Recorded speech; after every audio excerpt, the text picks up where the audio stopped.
ಶಿಕ್ಷಣ ಅಂದರೆ ಇತ್ತೀಚಿನ ದಿನಗಳಲ್ಲಿ ವ್ಯಾಪಾರೀಕರಣ ಅನ್ನೋದು ತುಂಬ ಜೋರಾಗಿದೆ.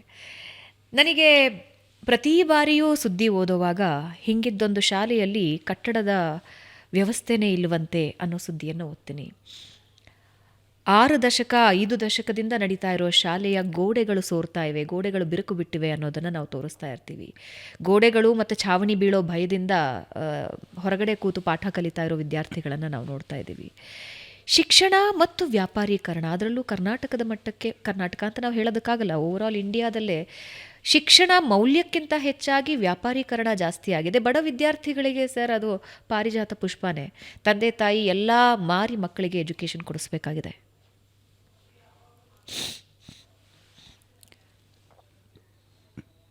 ನಾನು ಏನು ಹೇಳಬೇಕು ನನಗೆ ಗೊತ್ತಾಗ್ತಿಲ್ಲ.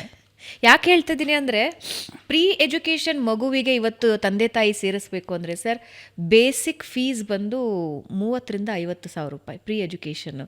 ಮಕ್ಕಳನ್ನ ಕಿಂಡರ್ಗಾರ್ಡನ್ ಕಳಿಸ್ತೀವಿ ಅಂದರೆ 50,000 ರೂಪಾಯಿ ರೆಡಿ ಇಟ್ಕೊಳ್ಬೇಕು.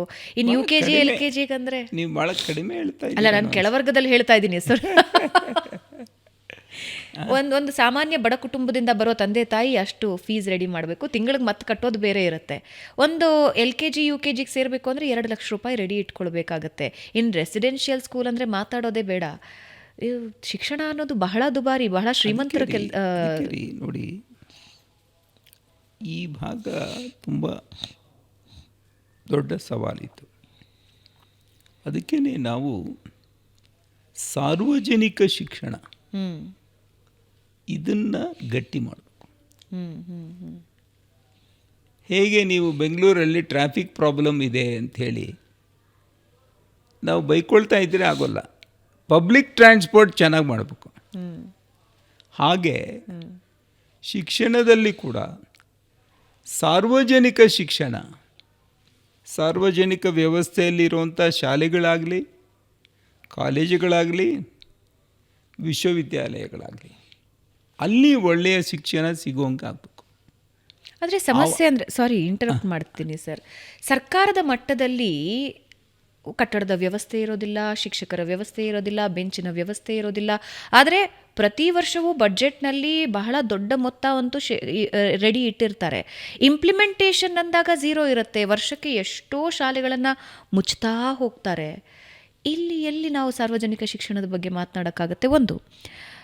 ಇನ್ನೊಂದು ಫ್ರೀ ಎಜುಕೇಷನ್ ಅನ್ನೋದನ್ನು ನಾವು ಸರ್ಕಾರಿ ಶಾಲೆಗಳಲ್ಲಿ ಹೇಳಿದ್ದೀವಿ, ಆದರೆ ಇಂಪ್ಲಿಮೆಂಟೇಷನ್ ಎಲ್ಲಿವರೆಗೂ ಆಗಿದೆ ಸರ್? ಅದರಿಂದ ಮಕ್ಕಳಿಗೆ ಸಿಗ್ತಾ ಇರೋ ಲಾಭ ಎಲ್ಲಿವರೆಗೂ ಆಗಿದೆ? ಈ ವ್ಯವಸ್ಥೆಯಲ್ಲಿ ಸಾರ್ವಜನಿಕ ಶಿಕ್ಷಣ ಬಲಗೊಳ್ಳೋದು ಹೇಗೆ? ಇಲ್ಲ, ಅದಕ್ಕೇ ನಾವು ರಾಷ್ಟ್ರೀಯ ಶಿಕ್ಷಣ ನೀತಿಯ ವಿಷಯದಲ್ಲಿ ಕೂಡ ನಾವು ಭಾಳ ಸ್ಪಷ್ಟವಾಗಿ ಹೇಳಿದ್ದೀವಿ. ಇದು ಸಾರ್ವಜನಿಕ ಶಿಕ್ಷಣ ಹೆಚ್ಚು ಗಟ್ಟಿಯಾಗಬೇಕು, ಸ್ವತಂತ್ರವಾಗಬೇಕು ಮತ್ತು ಸ್ವಾಯತ್ತವಾಗಬೇಕು. ಅದಕ್ಕೆ ಬೇಕಾಗಿರುವಂಥ ವ್ಯವಸ್ಥೆಯನ್ನು ರೂಪಿಸಿ. ಎರಡನೇದು, ಸಾರ್ವಜನಿಕ ಶಿಕ್ಷಣ ಕಾಲಕ್ಕೆ ಬದಲಾವಣೆ ಮಾಡುವಂಥ ಮನಸ್ಥಿತಿಯನ್ನು ಆ ಶಿಕ್ಷಣದ ವ್ಯವಸ್ಥೆಯಲ್ಲಿ ನೀವು ನಿರ್ಮಾಣ ಮಾಡಬೇಕು. ಬೇರೆಯವರ ನಿರ್ದೇಶನದಿಂದ ಅಲ್ಲ, ಪ್ರಭಾವಿಗಳ ಪ್ರಭಾವದಿಂದನೂ ಅಲ್ಲ. ಆ ಒಂದು ಬದಲಾವಣೆ ನಿರಂತರವಾಗಿ ಆಗಬೇಕು. ಮರೀಚಿಕೆ ಅನಿಸುತ್ತೆ ಸರ್ ನನಗೆ. ಇರ್ಬೋದು, ಯಾಕೆಂದರೆ ಎಷ್ಟೋ ರಾಜಕಾರಣಿಗಳ ಎಜುಕೇಷನ್ ಸಂಸ್ಥೆಗಳಿವೆ, ಅದ್ರ ಸುತ್ತಮುತ್ತ ಯಾವುದೇ ಸರ್ಕಾರಿ ಶಾಲೆಗಳು ಬೆಳೆಯೋದಕ್ಕೆ ಬಿಡೋದಿಲ್ಲ. ರಾಜಕಾರಣಿಗಳು ಹೀಗಿದ್ದಾರೆ ಹಾಗಿದ್ದಾರೆ ಅದೆಲ್ಲ ಇದ್ದಿರ್ಬೋದಮ್ಮ. ನಾವು ಹೇಗಿದ್ದೀವಿ, ನಾವು ಏನು ಮಾಡ್ತೀವಿ, ಅದು ನನ್ನ ಕೈಯಲ್ಲಿದೆಯಲ್ಲ. ನಾನೇನು ಮಾಡ್ತೀನಿ ಅಂತ ನನ್ನ ಕೈಯಲ್ಲಿದೆ. ಸಣ್ಣ ಉದಾಹರಣೆ ಕೊಡ್ತೀನಿ ಸರ್ ಇದಕ್ಕೆ. ಈಗ ನನ್ನ ಮನೆ ಪಕ್ಕದಲ್ಲಿರೋ ಒಂದು ಗೌರ್ಮೆಂಟ್ ಶಾಲೆಯಲ್ಲಿ ಗೋಡೆ ಬಿರುಕು ಬಿಟ್ಟಿದೆ, ಛಾವಣಿ ಇವತ್ತೋ ನಾಳೆನೋ ಬೀಳೋ ಹಾಗಿದೆ. ಇರೋದು ಒಬ್ಬರೇ ಶಿಕ್ಷಕರು, ಮಿನಿಮಮ್ 3 ಕ್ಲಾಸನ್ನು ನಡೆಸಬೇಕು. ಇಂಥ ಪರಿಸ್ಥಿತಿಯಲ್ಲಿ ನಾನು ಗೌರ್ಮೆಂಟ್ ಸ್ಕೂಲಿಗೆ ಡೆಫಿನೆಟ್ಲಿ ಸೇರಿಸೋದಿಲ್ಲ. ಇನ್ನೊಂದು ಕಡೆ ಕಾನ್ವೆಂಟ್ ಒಂದು ಓಪನ್ ಆಗಿರುತ್ತೆ, ಕಷ್ಟನೋ ಸುಖನೋ ಅಲ್ಲಿ ಕರ್ಕೊಂಡೋಗಿ ಸೇರಿಸ್ತೀನಿ. ಸರ್ಕಾರದ ಇಚ್ಛಾಶಕ್ತಿನೂ ಬೇಕಲ್ಲ ಒಂದು ಸಾರ್ವಜನಿಕ ಶಿಕ್ಷಣನ ಗಟ್ಟಿಗೊಳಿಸೋದ್ರಲ್ಲಿ. ನೋಡಿ, ನೀವು ಮುಂಚೆ ಸರ್ಕಾರಿ ಶಾಲೆ ಅಂತ ಕರೆಯೋರು, ಈಗ ನಮ್ಮೂರ ಶಾಲೆ ಅಂತ ಕರಿತೀವಿ. ನೀವು ಸರ್ಕಾರದ ಶಾಲೆ ಅಂತಂದರೆ ಬರೀ ಸರ್ಕಾರದಿಂದ ಶಾಲೆ ಅಲ್ಲ, ಅದು ಸಮುದಾಯದ ಶಾಲೆ. ಈಗ ಯಾವುದೋ ಒಂದು ಶಾಲೆ ಬಗ್ಗೆ ನೀವು ಉದಾಹರಣೆ ಹೇಳಿದ್ರಲ್ಲ, ಈಗ ಅಲ್ಲಿರುವಂಥ ಸಮುದಾಯದವರು ಸೇರಿ ಸ್ವಲ್ಪ ಕೈ ಜೋಡಿಸಿ ಪ್ರಯತ್ನ ಮಾಡ್ಬೋದಲ್ವ. ನಾನು ಸರ್ಕಾರ BO ಅಥವಾ ಇನ್ನೊಬ್ಬರು ಯಾರೋ ಅಧಿಕಾರಿ ಬಂದು ಅದು ಸ್ಯಾಂಕ್ಷನ್ ಮಾಡಿ SDMCಯಲ್ಲಿ ಅದನ್ನು ಅಣು ಮಾಡಿ ಅದು ಬಿಡುಗಡೆ ಆಗಿ ಅದು ಖರ್ಚು ಮಾಡೋವರೆಗೂ ಆ ಸಮುದಾಯದವರು ಪ್ರಯತ್ನ ಮಾಡ್ಬೋದು. ಬೆಂಗಳೂರಲ್ಲಿ ಹಲವಾರು ಕೆರೆಗಳನ್ನು ಪುನರುದ್ಧಾರ ಮಾಡಿರುವಂಥ ಸಾರ್ವಜನಿಕ ಇದೆ, ಸಹಭಾಗಿತ್ವ ಇದೆ. ಹೇಗಾಯ್ತು ಅದು? ಇದು ಒಂದು ಭಾಗ. ಎರಡನೇದು, ಕಟ್ಟಡಗಳು ತುಂಬ ಚೆನ್ನಾಗಿದೆ, ಭವ್ಯವಾಗಿದೆ ಅಂದ ತಕ್ಷಣ ಶಿಕ್ಷಣ ಚೆನ್ನಾಗಿದೆ ಅಂತಲ್ಲ.